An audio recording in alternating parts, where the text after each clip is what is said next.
So what most of you may not actually know about me is that I studied something rather inconsequential. I studied intelligence. And so in an effort to justify my university tuition from over 10 years ago, I thought I would start today by evaluating your IQ. So I'm going to show you a series of 3 images, and if you could just look for some commonalities among the 3 images, and then we're going to have a test. So here's image A, image B, and image C. Are you ready? Here we go. All right, so read through. This is a multiple choice test, and on the count of 3, I'm going to ask you to call out the answer. 1, 2, 3. All right, D, you Germans are very clever. You know, for better or for worse, I would say that most of my primary school teachers would have agreed with you on this one. And since I grew up in a relatively small Midwestern US town, you know, intelligence was really defined as something as sort of following the instructions, following the directions, doing what your teacher tells you to do. And so because I wasn't entirely keen on this notion of following instructions, I was deemed a bit of a wanderer.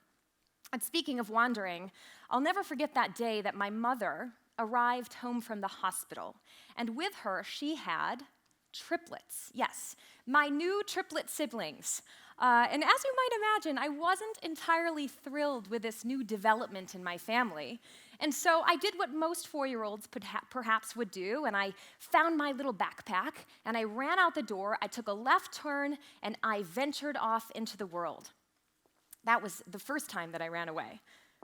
So as you might imagine, you know, I grew up with this imaginative little brain that couldn't help but to wonder, what would happen if I just sort of created my own path? I wasn't necessarily interested in following the paved road. I would have rather gotten lost in this forest of trees and sort of created my own way. Now, some might use a few different words to describe this sort of behavior. So, you know, defiance, stubborn, black sheep. These were oftentimes things I heard as a child and oftentimes as an adult. But for the purposes of our conversation today, I prefer to use the word brilliant. Yes, brilliant to describe this notion of creating my own path. So today, I'm going to tell you this story. I'm going to tell you a little story about the moment that in life I sort of embraced these inner peculiarities and decided and realized that sometimes this feeling of left can actually be right. So I finished university and I finally gained the courage to leave my small Midwestern US town, and I arrived in England to write this inconsequential thesis of mine. And what I realized is that I had actually arrived about 6 days before my first lecture commenced. So I thought I'd meander through town and check things out, get to know this new place. And as I was walking through town, I passed this sign. And the sign said, £10, a flight from London Stansted Airport to Prague. Whew, Prague. This was so exotic.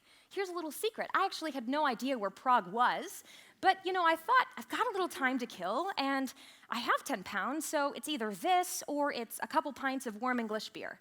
So sure enough, I took a left turn, I walked into the travel agency, I bought my ticket, ran back to my flat, grabbed my backpack, and off to the airport I went.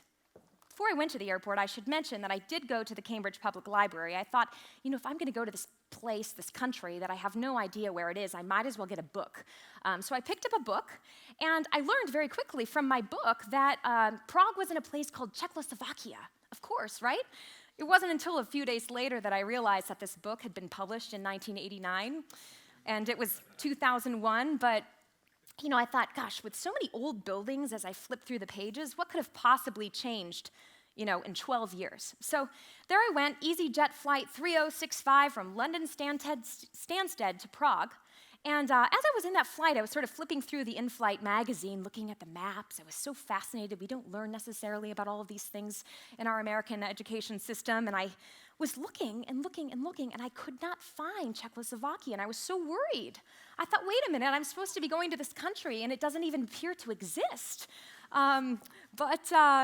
I'll tell you this, I never was so exhilarated to step off of that bright orange and white plane, not only because I was going to this country that didn't even still exist, but because the college student who was sitting in the seat next to me had invited me to join her and her classmates for dinner that evening. So rather than following the hordes of tourists to Lessertown, I joined my new friend for goulash and sauerkraut. And throughout our dinner, I was just so mesmerized. They were telling all of these stories and sort of talking about what it was like to be in university. And I thought, this just sounds so different from my experience. And so I sort of inquired, would it be possible to go and visit your school, this place you call school? It just seems so different. And so they agreed, and sure enough, the next day, after visiting the Charles Bridge, which, by the way, was built in the 1600s, so it hadn't really changed much since my 1989 guidebook, thankfully. But I showed up at this building that was older than my country. And I took a left turn into this classroom, and I could not believe what I saw. There were students debating with their professors like peers, and they were discussing these issues that were facing their country. Prague Spring 1968 and the Velvet Revolution 1989 and anti-globalization protests just last year.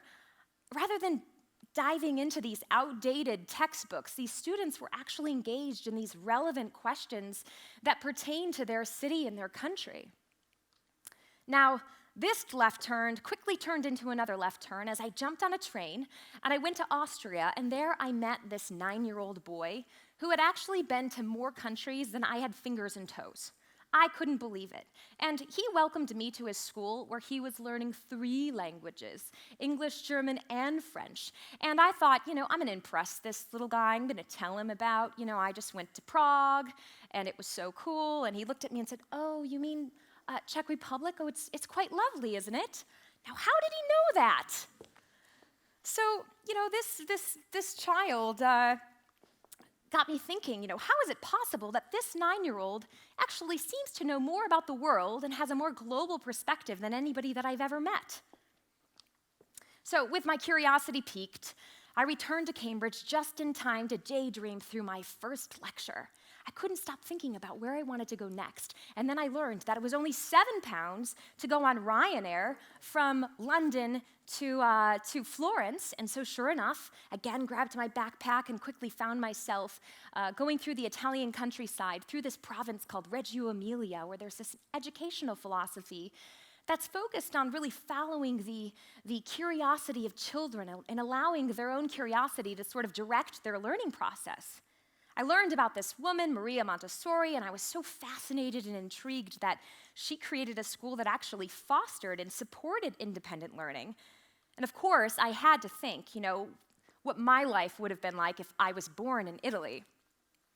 But one thing led to another, and I ended up jumping on these trains and these planes and these buses and these rickshaws. As every free moment that I got great at writing my dissertation in all sorts of places. First finding my way primarily through Europe, where of course I took a stop here in Germany. And I was fascinated to learn about this thing called Waldkindergarten. I don't know if anybody's heard of this, but a school or an education that can actually take place in the forest with no ceiling, with no walls. I learned about this guy named Rudolf Steiner, and I followed in his footsteps through some Waldorf schools and was so intrigued to learn about these different ways of teaching and learning. Eventually, I made my way through the Middle East and through South America and Asia, and eventually Africa. And I'll never forget that moment, for the first time stepping into this classroom in Guinea-Bissau. This time I wasn't seeing computers and brightly colored construction paper and finger paints, but here I entered this sparse room where the sunlight was flooding in, and I looked out, and there were about 40 children of all different ages sitting on these handcrafted wooden benches. And some children were wearing shoes and some were not, but it didn't matter because 40 children wore the most magnificent, energetic smiles I had ever seen. They didn't have many pencils or books, but they were so excited to learn and so engaged in their learning process. And their teachers, overcame these hurdles of scarcity of resources by developing these materials organically and thinking about creative ways to use their community as a classroom. And then there was that day that this child, perhaps approaching 5 years of age, approached me and invited me to stay and invited me to take part in his classroom.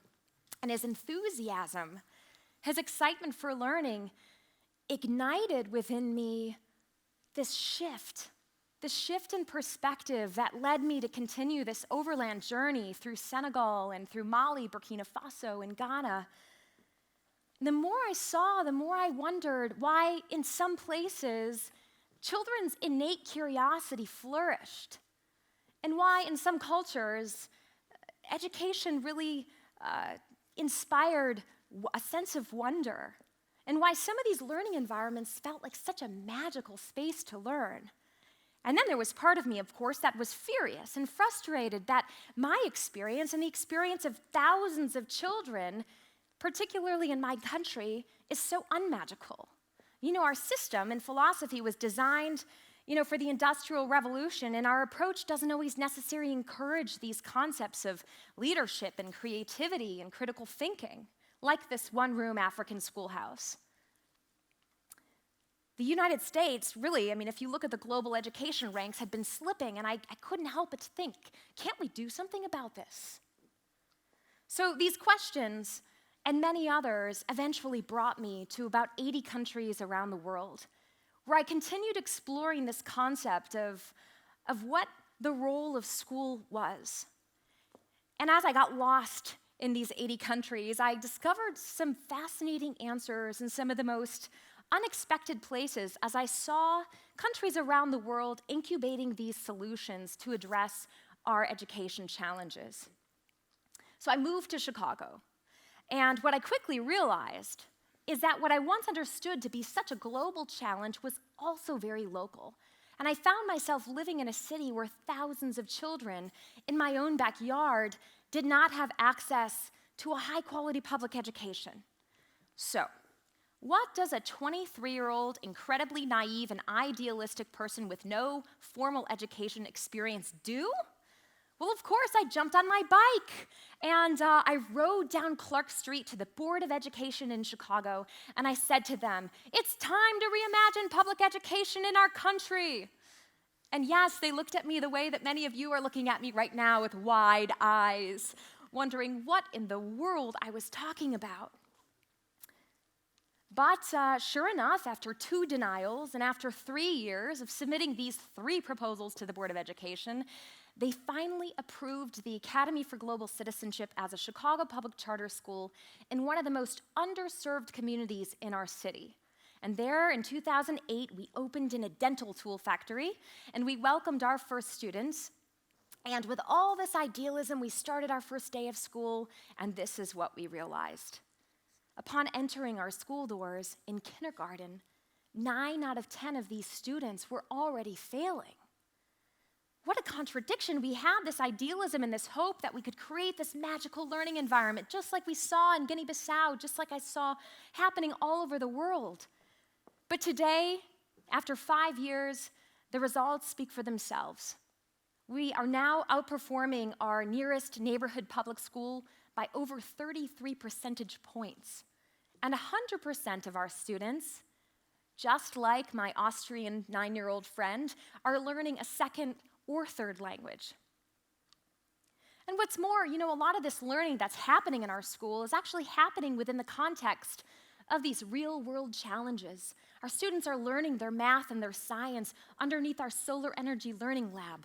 They're collaborating with our sister school partners in Uganda, developing solutions to our local and global food challenges. And the nation is taking notice. But it's really more than what we've done necessarily, per se, with the school. It's about how this mindset is cultivating this next generation of critical thinkers, of students who feel that they can make a positive impact in their community. And all we have to do is give them the chance. So Miss Gomez, one of our 4th grade teachers, her class last year was learning about the scientific properties of plastic. And the students said, realizing about what was happening in terms of how the use of plastic was impacting our world, they said, this is terrible. We've got to do something about this. We've got to educate the world, our community, our parents about what's happening when we use plastic. And so they took a bit of a left turn in their classroom, and Ms. Gomez altered all of her lesson plans so that the students could pursue their idea of creating a documentary. Yes, I'll tell you, it's quite interesting to be interviewed on film by a fourth grader for a documentary. They asked me, Ms. Ippel, what are you going to do to eliminate the usage of plastic in your life? And they interviewed all of these grown-ups and created this documentary that they eventually had their great big film debut in the community. But that wasn't enough for them. They wanted to take this to the streets. So they had a march, a peaceful protest is what they called it, and they created signs and they went off into the world. And this is an example of what I call ideas into action.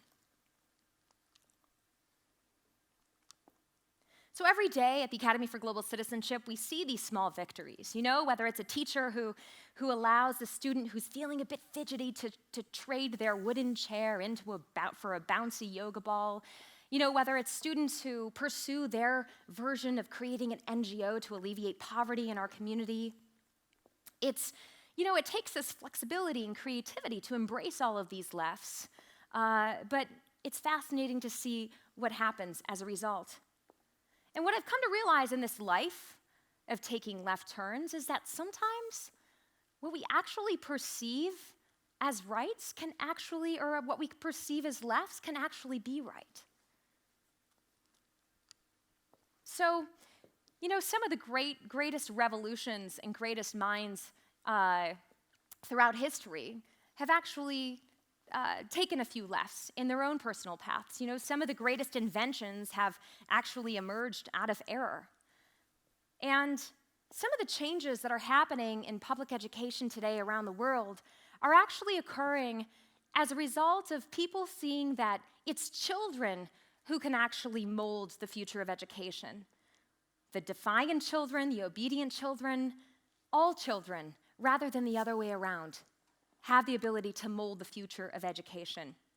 So I encourage you to embrace a little chaos in your life, like Miss Gomez and our fourth grade students. And, next time your GPS says to take a right, take a left. And really think about how you can embrace your natural human condition of being a discoverer and a tinkerer. So often we live this life thinking about what we should do, that we ultimately live this life of potentially missing left turns and asking, what if? What if we had taken that turn? The worst thing that could happen is you might get lost. You might waste a little time. But the best thing that could happen is you may just ignite a movement that changes the whole wide world, or even just the world of one. Thank you.